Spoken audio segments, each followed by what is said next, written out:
ಕಣೋ ಜೂನಿಯರ್, ನಿನ್ನನ್ನು ಬಿಟ್ಟಿರೋ ಶಕ್ತಿ ನನಗಿಲ್ಲ. ಶಾಶ್ವತವಾಗಿ ನೀನು ಒಳಗಡೆ ಸೇರಬೇಕು ಅಂತ ಓಡೋಡಿ ಬರ್ತಿದ್ದೀನಿ. ನನ್ನನ್ನು ಕ್ಷಮಿಸ್ತೀಯಾ? ಸ್ವೀಕರಿಸ್ತೀಯಾ?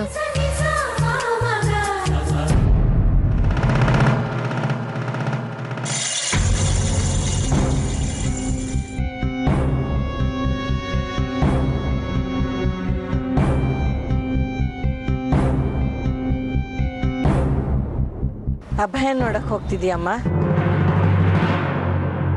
ಯಾಕೆ ಇನ್ನೂ ನಿನಗೆ ಅವನ ಮೇಲೆ ದ್ವೇಷ ಹೋಗಿಲ್ವಾ? ದ್ವೇಷನ?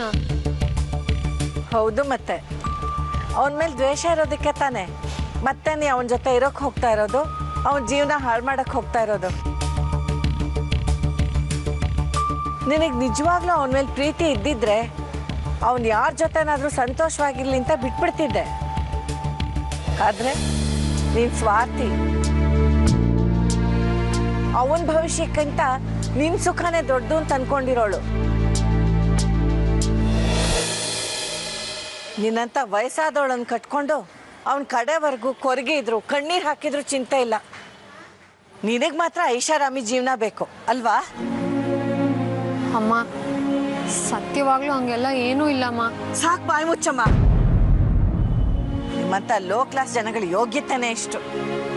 ಅಲ್ಲ, ನಿಂಗಿಂತ 5 ವರ್ಷ ಚಿಕ್ಕವನ ಜೊತೆ ಸಂಸಾರ ಮಾಡಬಹುದು ಅಂತ ನಿಂಗೆ ಹೇಗಾದ್ರೂ ಅನ್ಸುತ್ತಮ್ಮ?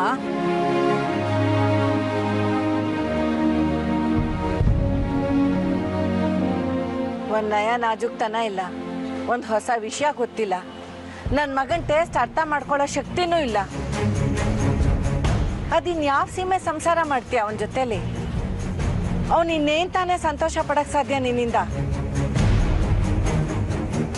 ಹೇಗೋ ಕರ್ಮ ಕಳೀತು ಅಂತ ನಿನ್ಗೂ ಅವನಿಗೂ ಡೈವರ್ಸ್ ಕೊಡ್ಸಕ್ಕೆ ನಾನ್ ಪ್ರಯತ್ನ ಪಟ್ರೆ ನೀನು ಮತ್ತೆ ಏನೇನೋ ಮರಳು ಮಾಡಿ ಅವನು ನಿನ್ ಕಡೆಗೆ ಸೆಳ್ಕೊಂಡ್ಬಿಟ್ಟೆ. 26 ವರ್ಷ ಸಾಕ್ ಬೆಳೆಸಿದ್ ನನ್ ಮಗ ನಿನಗೋಸ್ಕರ ನನ್ನನ್ನೇ ಅಂದು ಮನೆನೇ ಬಿಟ್ಟು ಹೋಗ್ಬಿಟ್ನಲ್ಲ. ಈ ಹೆತ್ತ ತಾಯಿ ಕರಳು ಅದೆಷ್ಟು ಸಂಕಟ ಪಟ್ಟಿದೆ ಅಂತ ಯೋಚನೆ ಮಾಡಿದೀಯಾ?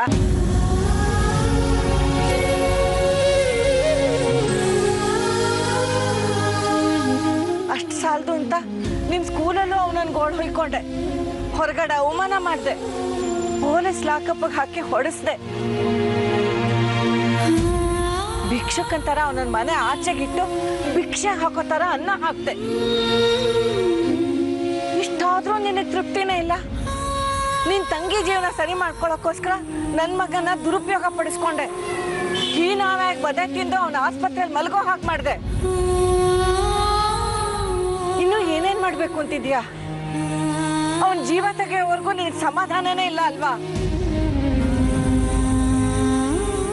ನಿನ್ ಉದ್ದೇಶ ಅದೇ ಆಗಿದ್ರೆ ಹೇಳ್ಬಿಡು. ಈ ತರ ಅವನನ್ನ ಇಂಚಿಂಚು ಕಡೆಯವರೆಗೂ ಸಾಯಿಸೋ ಬದಲು ಒಂದೇ ಸತಿ ಕೊಂದುಬಿಡು. ಪ್ಲೀಸ್ ಅಮ್ಮ, ನನ್ನನ್ನ ಒಂದೇ ಸಲ ಆ ಮಟ್ಟಕ್ಕೆ ಇಳಿಸ್ಬೇಡಿ. ನಾನು ಅಬ್ಬಾಯಿಗೆ ಯಾವತ್ತೂ ಕೆಟ್ಟದ್ ಬಯಸ್ತವಳಲ್ಲ. ಮತ್ತೆ ಯಾಕೆ ಮತ್ತೆ ಅವನ ಹಿಂದೆ ಬೀಳ್ತಾ ಇದೀಯಾ? ಅವನ್ ಸಂತೋಷ ಯಾಕೆ ಕಿತ್ಕೋತಾ ಇದೀಯಾ? ಇಷ್ಟೆಲ್ಲ ರಾಧ ಅಂತ ಆದ್ಮೇಲೆ ಅವನನ್ನೇ ಯಾಕೆ ಬಯಸ್ತಾ ಇದೀಯಾ? ಇಲ್ಲ ಇಲ್ಲ ಇಲ್ಲ, ನಾನು ಅಬ್ಬಾಯಿನ ಯಾವತ್ತೂ ಬಯಸಿಲ್ಲ, ಬಯಸೋದು ಇಲ್ಲ. ನಂಗೆ ಅವ್ನ್ ಬೇಕಾಗಿಲ್ಲ. ಅವನ ಜೀವನದಲ್ಲಿ ನಾನು ಯಾವತ್ತೂ ಕಾಲಿಡಲ್ಲ. ನನ್ ಪಾಡ್ ನಾನು ಇದ್ಬಿಡ್ತೀನಿ. ನೀನ್ ಇರ್ತೀನಿ ಅಂದ್ರೆ ಅವನ್ ಬಿಡಲ್ವಲ್ಲ ನಿನ್ನ? ಹಾಗ್ ಮಂಕ್ ಬುದ್ಧಿ ಎಷ್ಟ್ಬಿಟ್ಟಿದ್ಯಾ ನೀನು? ನೀನ್ ಅವನ ಕೈಗೆ ಸಿಕ್ಕಷ್ಟು ಕಣ್ಣು ಕಂಡಷ್ಟು ಅವ್ನು ನಿನ್ ಕಡೆನೆ ಬರ್ತಿರ್ತಾನೆ. ಅಂದ್ರೆ ಹೋಗ್ಬಿಡು ಎಲ್ಲಿಗಾದ್ರೂ.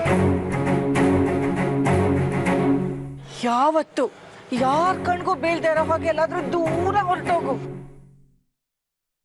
ನೀನ್ ಊಟ ಬಟ್ಟೆ ನಿನ್ ಜೀವನ ಎಲ್ಲಾ ವ್ಯವಸ್ಥೆ ನಾನು ನೋಡ್ಕೋತೀನಿ. ನನ್ ಮಗನ್ ಮಾತ್ರ ನನಗ್ ಬಿಟ್ಕೊಟ್ಬಿಡು.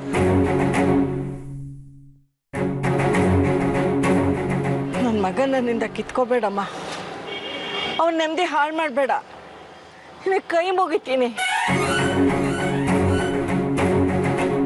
ನೀನ್ ಯಾವತ್ತೂ ನನ್ನ ಮಗನ ಜೀವನದಲ್ಲಿ ಕಾಲಿಡಬೇಡ. ಹೋಗ್ಬಿಡಮ್ಮ. ನನ್ನ ಮಗನ ಸ್ವಾತಂತ್ರ್ಯ ಕೊಟ್ಟು ನಿನ್ ದಾರಿ ನೀ ಹುಡ್ಕೊಂಡು ಹೋಗ್ಬಿಡಮ್ಮ.